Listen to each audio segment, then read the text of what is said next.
ஒவ்வொன்றிலும் அவர் வித்தியாசப்படுகிறார். அடுத்து இன்னொரு விஷயத்தை பற்றி யூஜிகே ரொம்ப தீர்க்கமாக சொல்கிறார். சந்தோஷமாக இருப்பது எப்படி என்ற கேள்வியை கைவிட்டு விட்டால் நீங்கள் வாழத் தொடங்குகிறீர்கள். பாருங்கள், சந்தோஷமாக இருப்பது எப்படி என்ற கேள்வியை கைவிட்டு விட்டால் நீங்கள் வாழத் தொடங்குகிறீர்கள். சந்தோஷம் பற்றி அலட்டிக் கொள்ளவே வேண்டாம். அது இல்லாத ஒன்று. அதான் ரொம்ப முக்கியம். சந்தோஷம் என்பது இல்லவே இல்லை. நீங்கள் அதிகமாக விரும்ப அதிகமாக அதை தேட அதிகமான துயரம்தான் உங்களுக்கு மிஞ்சுகிறது. ஏனென்றால் அந்த தேடலும் துயரமும் இணைந்தே வருகிறது. ஓப்பனாக உடைச்சிட்றாரு. சந்தோஷம்னு ஒன்று இருக்கா அப்படின்னா இல்லை. அப்படி இல்லாத ஒன்றை நீ 24 மணி நேரமும் நான் மகிழ்ச்சியாக இருக்க வேண்டும், ஆனந்தமாக இருக்க வேண்டும் என்று தேடிக்கொண்டே இருக்கிறாய். அப்படி ஒன்று இல்லவே இல்லை என்பதை நிரந்தரமாக நீ முடிவு செய்து கொள். அதை தேடுவதற்காக நீ முயற்சி பண்ண மிகப்பெரிய கடுமைகளை அனுபவித்து இறுதியில் துயரம்தான் உனக்கு மிஞ்சும். ஏன்னா தேட தொடங்கின உடனே அவர் சொல்கிறாரு, துயரமும் அதில் கலந்துருது. இதில் யூஜிகே சொல்வதில் நம்ம என்ன புரிந்து கொள்ள முடிகிறது என்றால், நம்முடைய சிந்தனையை அதை அடிக்கடி நாம் உணர்கின்றோம். ஒன்றை தேடுவது வேறு, அதாவது இது நிகழ்த்துவது. நாமே பிளானிங் பண்ணி நிகழ்த்துவது தேடுகின்றோம் என்பது. ஆனால் நிகழுவது ஹேப்பனிங்ஸ். இந்த ஹேப்பனிங்ஸுடைய மூலமும் ஒரு காலத்தில் தேடியதாக இருக்கும். ஆனால் இந்த நிகழ்வுறுதலுக்காக காத்திருக்காமல் தேடத் தொடங்கியவுடன் மறுபடியும் இந்த தேடலில் நமக்கு ஒரு துயரம் இருக்கிறது. உடலியல் துயரம், உணர்வியல் துயரம், பொருளாதார துயரம், உளவியல் துயரம், நடைமுறையியல் துயரம் எல்லாமே கலந்து விடுகிறது. அந்த தேடுகின்ற ஒன்று கிடைக்கவில்லை என்றால் மறுபடியும் தேடும்போது பொருளியல் ரீதியாக நேரம் காலம் கருதி பல்வேறு விஷயங்கள் நடக்கின்றன. ஆக எல்லா வழிகளிலும் நீ தேடத் தொடங்கினால் துயரம் வருகிறது. அதே மாதிரி சந்தோஷத்தை நீ தேட விரும்ப நீ துயரத்தை அனுபவிக்கின்றாய். சந்தோஷம் என்பது இல்லை அப்படின்னு சொல்கிறார் அவர். இதை எப்படி நாம் சாதாரண மனிதராக சிந்தித்து பாருங்கள். வாழக்கூடிய ஒவ்வொரு மனிதனும் இன்பம், மகிழ்ச்சி, ஆனந்த அலை, பேரின்ப நிலை என்று கூறிக்கொண்டிருக்கிறோம். யூஜி கிருஷ்ணமூர்த்தி அவர்கள் என்ன கூறுகிறார்கள் என்றால், அப்படி ஒரு உணர்வே இல்லை. நீ அப்படி தேட ஆரம்பிக்கிறையே, அப்படி தேடாத. மகிழ்ச்சி வேண்டும் என்று தேடாத. அப்படி ஒன்று இல்லவே இல்லை. எல்லாமே அவர் சொல்லவர் எல்லாமே ஒரு நிகழ்வு என்று கூறுகிறார். நீ மகிழ்ச்சி என்று நீ வைத்திருக்கிற அறிவை வைத்து நீ வைத்திருக்கக்கூடிய விஷயம் எடை போடுற. இதுதான் மகிழ்ச்சி. எனக்கு இந்த மாதிரி ஒரு 100 கோடி ரூபா, 50 கோடி ரூபா, 20 கோடி ரூபா, 10 கோடி ரூபா அப்படின்னு சொல்லி நீ எடை போட்டு வச்சு அதை அடைந்து விட்டாயானால், அல்லது எதை அடைந்தாலும் சரி, என்னுடைய மகனுக்கு இப்படி திருமணம் நடக்க வேண்டும், என் பையன் இப்படி படிக்க வேண்டும், இப்படி எதையாவது ஒன்றை வைத்து கொண்டு அதை தேடிக்கொண்டு இருக்கும்போது அதை அடைந்து விட்டால் மகிழ்ச்சி என்று கூறுகிறாயே, அது மகிழ்ச்சி அல்ல. அப்படி ஒரு நிகழ்வே இல்லை. ஒரு உணர்வு, நீயாக வைத்து கொண்ட ஒரு உணர்வு, அது மகிழ்ச்சி அல்ல. ஆனால் இயற்கையும் இயல்பாக நீ இருக்கிறாயே, அந்த இடத்துல தான் நாம் அதிலிருந்து கொஞ்சம் சிந்திக்க வேண்டியது இருக்கிறது. ஆக ஒவ்வொரு நிகழ்ச்சியிலும் ஒரு ஹேப்பனிங்ஸ் நடந்து கொண்டிருக்கிறது, ஒரு பிளானிங் நடந்து கொண்டிருக்கிறது. இந்த பிளானிங்கை விட்டு ஹேப்பனிங்கில் வாழ முடியுமா? வாழ முடியாது உடனே.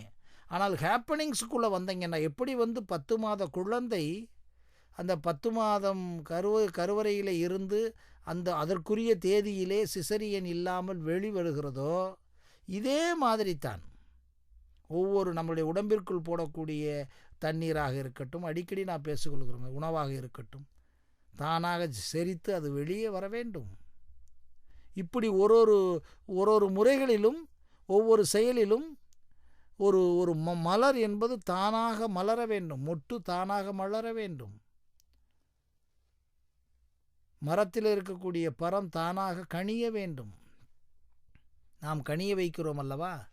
அதைத்தான் யூஜிகே சொல்லுவது மாதிரி தெரிகிறது. நீ எதா இருந்தாலும் ஒரு நிகழ்வு, அந்த நிகழ்விற்கு மேலே நீ புதிதாக சிந்தித்து விடாதே. அந்த நிகழ்விற்குள் நீ மகிழ்ச்சி என்றும் பேரின்பம் என்றும் இந்த இடத்துல தான் யூஜிகே உடைக்கிறார். உனக்கு என்ன பேரின்பம் என்று சொல்லுகிறாயே, எக்ஸ்டசி என்று கூறுகிறாயே, ஆனந்த நிலை என்று சொல்கிறாயே, ஆத்ம அனுபூதி என்று சொல்லுகிறாயே, இதெல்லாம் ஒன்றுமில்லை. ஏனென்றால் உடலுக்குள்ளே நடக்கக்கூடிய ஒரு விஷயத்திற்குள்ளே நீ என்ன சொல்லுகிறாய்? உனக்கு நீ அதை அடையவில்லை. காமத்தை உணர்கிறாய், உன்னுடைய தாம்பத்திய வாழ்விலே காமத்தை உணர்கிறாய். ஏதாவது ஒரு சில ஒரு மணித்துணி அதை தொடர்ந்து உணர்கிறாயா? இல்லை. காலையிலிருந்து இரவு வரை உணர முடியுமா? இல்லை அல்லவா? ஒரு தூண்டுதலினால் ஏற்பட்ட தாம்பத்திய உறவினால் ஏற்பட்ட ஒன்றிலே நடக்கக்கூடிய ஒரு நிகழ்வு. அதை போன்று சுவைக்கிறாய் உணவை. அந்த உனக்கு பிடித்த, உன் நாக்கிற்கு பிடித்த, உன்னுடைய நாக்குக்கு பிடித்தது சொல்வதை காட்டிலும் உன்னுடைய மூளையில் பதிவுபட்ட அறிவிலிருந்து வரக்கூடிய நாக்கினுடைய சுவையோடு தொடர்ந்த ஒன்று சுவையாக உனக்கு இருக்கிறது. அந்த சுவையை வைத்து இன்றைக்கு நன்றாக இருக்கிறது, நன்றாக இல்லை என்று கூறுகின்றாய். அதை போன்றுதான் பேரின்பம் சொல்லுகிறாய். நான் இறைவனோடு ஐக்கியம், நான் மோட்சம், நான் முமூச்சு, நான் அனுபூதி என்று கூறுகிறாய். இல்லை, எண்ணங்கள் முழுவதுமாக விழிப்பு நிலையிலே எண்ணம் முழுவதுமாக ஒடுங்கிவிட்டால் உனக்கு இயற்கையாகவே எலிவேட் ஆகிவிடும். உடம்பெல்லாம் ஒரு இதுவரை உணராது. ஏன்னால் எண்ணங்களோடே 24 மணி நேரமும் வாழ்ந்து கொண்டிருக்கிறாய். இப்போ எண்ணங்கள் இல்லாத ஒரு எண்ணங்கள் குறைந்து ஒடுங்கிய நிலைக்கு வந்துவிட்டாய். அப்பொழுது மூளை அமைதியாகிவிட்டது. இந்த நிலையிலே உடம்பிற்குள் எல்லாமே சாதாரணமாக அமைதி என்று சொல்லும் போதே உடம்பிலே ஒரு சுகம் வருகிறதே. ஆனால் முழுவதுமே எண்ணங்கள் இல்லாமல் இயற்கையான உடலின் இயக்கத்தோடு நீ இருக்கும்போது உடலெல்லாம் ஒன்று பரவுகிறதே, அதை தவிர அதில் என்ன பேரின்பம் இருக்கிறது என்று கேட்கிறார் யூஜிகே. நிச்சயமாக அதை தவிர அதில் என்ன இருக்கிறது? அப்போ பேரின்பம் என்று இவர்கள் சொல்லுகிறார்களே, அதெல்லாம் இல்லை. எண்ணங்கள் ஒடுங்குவது அவ்வளவுதான். பேரின்ப நிலையை அடைந்தவரை இஇஜி மூலம் நீங்கள் டெஸ்ட் பண்ணி பார்த்தீர்களானால் என்ன கூறுகிறார்?